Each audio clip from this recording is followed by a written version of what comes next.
Hey, it's time for another ranking because rankings are popular and rankings are fun also. So, obviously you've already read the title. Quentin Tarantino is the topic, the subject today. Obviously, being a film fan, I mean, come on, who's not a fan of Tarantino? Plenty of people, you say? Probably. Okay, that's fine. But I am one of the people who are a fan. So, let's, with no further ado, as it were, as they say, let's get to the point.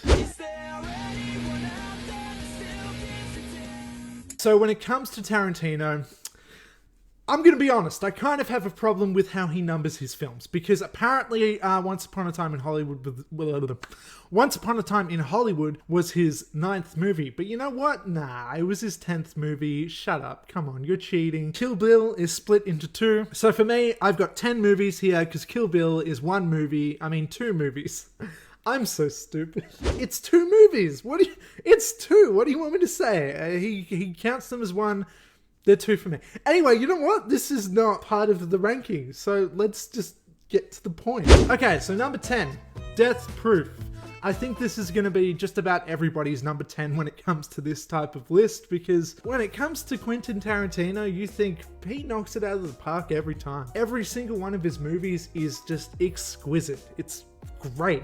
He knows exactly what he's doing. But then you watch Death Proof and you're like, wow, this is a bad Quentin Tarantino movie. This is not good. And that's all that I have to say about it, really. Moving on, number 9 is Jackie Brown. This has kind of got a cult following among some of the fans. Like, a lot of people think that this is easily his most underrated film, and I can kind of understand where they're coming from. I get that this one is a little bit more unique in terms of having really good character development and that kind of thing, and it focuses on something that feels a little bit more natural when it comes to him. Like, if you're putting all the movies on like a tier list of realism, Jackie Brown probably makes it as number 1. But with that being said, for me, with that, it doesn't feel as cinematic and it doesn't really feel like much is going on. I'm not that big a fan of the Tarantino who likes to just sit there for a while and it doesn't feel like much is going on with the story. It feels like a waste of time to me. And with Jackie Brown, it just kind of feels like not much is happening. I just don't enjoy it that much, to be honest. Next up is, and this is going to be the most controversial pick of the list. Are we ready? Are we ready for this or what? Oh my god, it's Once Upon a Time in Hollywood. If you've seen my review of it, you know that I don't quite feel that strongly when it comes to positive feelings about this movie.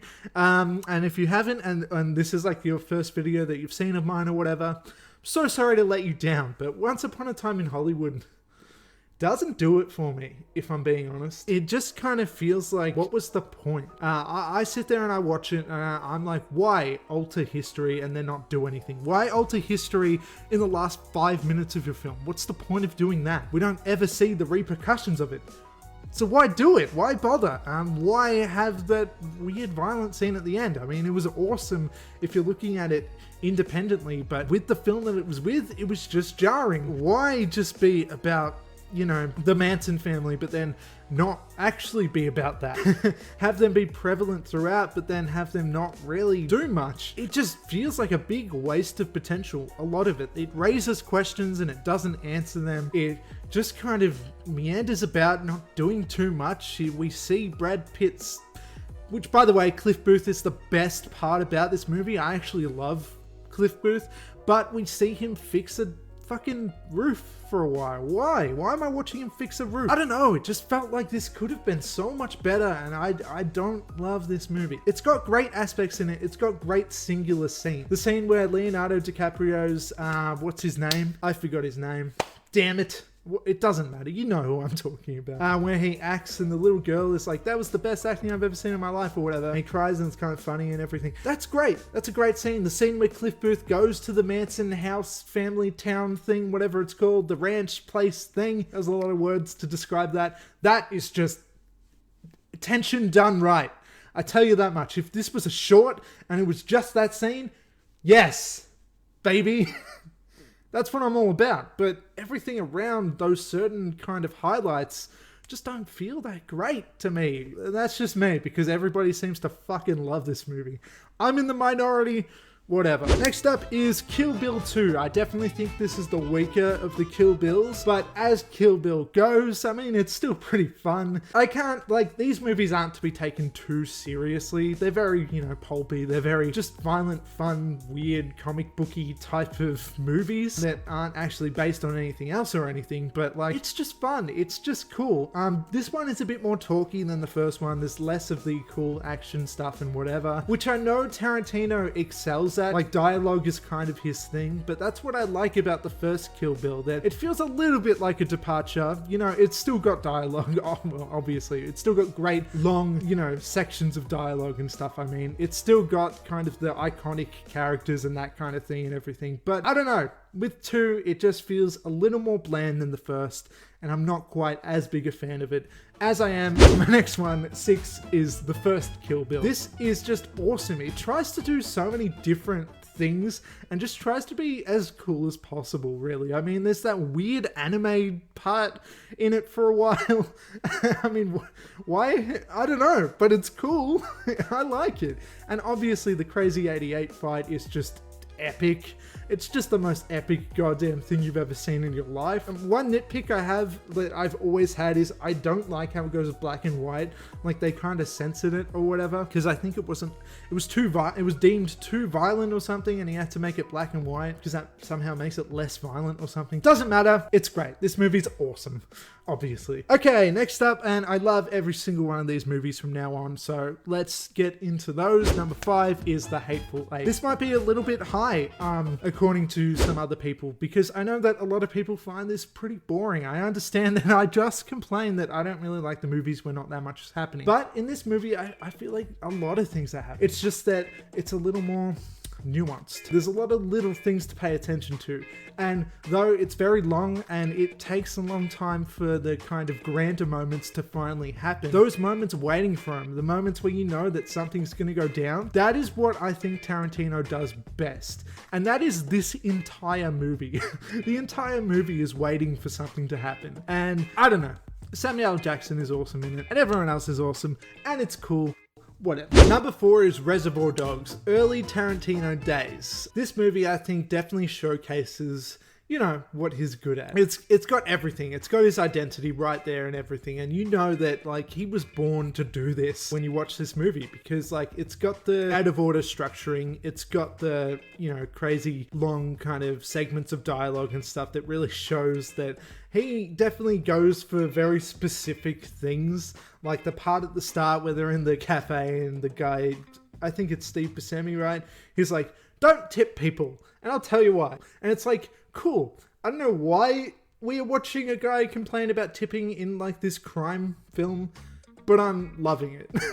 And with this movie, like, I have to say, even though I love Pulp Fiction, and obviously I haven't mentioned Pulp Fiction yet, so you know it's higher than this on the list, but I actually think that Reservoir Dogs does that out of order storytelling better than Pulp Fiction. I actually feel like it's got more purpose. Like, you find more out about the characters at certain times in the narrative that kind of, I actually think, makes the narrative stronger. I absolutely,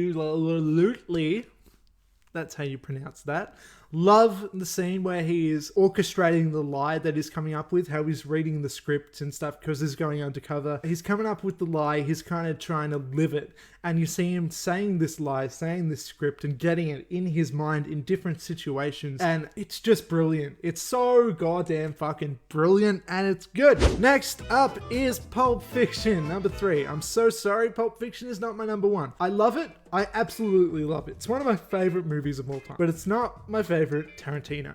Look, there's no denying that this is easily his most iconic film, and it's earned that spot. It is just so fucking solid. There is nothing bad about it, really. I don't think that I could really complain about Pulp Fiction and have any validity to those complaints. I don't think that you can say that Pulp Fiction is a bad movie, because objectively it is amazing. It's one of the best films of all time. It's in the top 10 list of IMDb, and it's earned that spot. It is fun. It goes in crazy ways that you wouldn't expect when watching it for the first time. It structures itself brilliantly. It's got just really cool shit in there, like the fixer, the wolf Fixer guy, whatever his name is. I absolutely love that sequence with that guy helping them with the body, which is also another funny situation that they get in where they accidentally kill the guy because of just something stupid. And then they're wearing the clothes and they look like total dorks. They look like a couple of dorks. But they're like crime, gang lord guys and whatever. And the scene where Samuel L. Jackson is saying the Bible verses, that's just fucking the most cool thing ever. Like, let's be honest. Anyway, yeah, we all know Pulp Fiction's a good movie. I'm going to quit talking about it and talk about the next two, which are the very best ones in my opinion. Number two, and this is tough for me because these are pretty level for me, but going off of what I think is actually objectively better for these top two, I will say that Django Unchained is my number two. This was my favorite movie of all time for quite a while when it came out. It was either this or 500 Days of Summer, which I know are just completely, it's just, they have nothing to do with each other in any way whatsoever, but that's my taste. What do you want? Yeah, I think that Jamie Foxx is a super underrated actor, even though, he's obviously pretty famous and liked and stuff, but with movies like this, he really shows what he's capable of. I really, really love how action-packed this is. Like, action isn't often the thing that really draws me in all that much, but the action that occurs in here is always just a little bit too over the top so that it's entrancing for some reason. It's also very funny. This is borderline a comedy, if I'm being honest. I mean, if you remember the scene where he's like, they're looking at the guy down a field, like with a gun or whatever, and he's like, is that the guy? And he's like, yep. And he's like, positive? No, I don't know. And he's like, you don't know if that's the guy? I don't know what positive means. And then they say something else, and then, like, as soon as they confirm it, he shoots him. Because, like, now they know it's legal. It's just so clever and fun. It just is. What do you want me to say? The Candyland shootout thing at the end is one of my favorite shootouts of all time. And the goddamn monologue by Candy himself, just, I can't, if that were to be in front of me right now, I would be like, what's a video? I'm watching that right now. Sorry video. I'm watching that. It's one of my favorite scenes of all time, I think. Yeah. So now we're at number one, and I guess you know what it is. That's the problem with ranking videos. You know the one that hasn't been said yet. But here we go, anticlimactic as it may be. Inglorious Bastards, I think, is Tarantino's very best film. I mean, how can you go wrong? You can't, basically. I mean, the movie itself shifts focus of any of the characters that we know halfway through and focuses on these random characters in a bar with Michael Fassbender and stuff. And somehow it turns out to be one of the best scenes in the film. And then you look back actually at the start of the movie with Christoph Waltz as Hans Lander. I'm just going to say it with an Australian accent. As he's investigating the people that he is suspicious of hiding Jews in their house. Jewish people. I don't want to call them Jews. That sounds bad. Anyway, and that's also the best scene. That's the thing about Inglorious Bastards. You come up with a scene and you're like, I'm sure that's the best scene. Can we name another? And then you do. You name another best scene because every scene is the best scene because Inglorious Bastards is the best film. It's just so good. I absolutely love Inglorious Bastards. I've seen it like probably 20 times or something like that, to be honest. I think it's got the best characters in it. Tarantino's very best characters. I think it's got the best performances from any of his movies as well, especially with Christoph Waltz as that villainous character. It's good. It's good. It's good. And I love it. I love it so much. I want to kiss and hug it. Okay, that's all.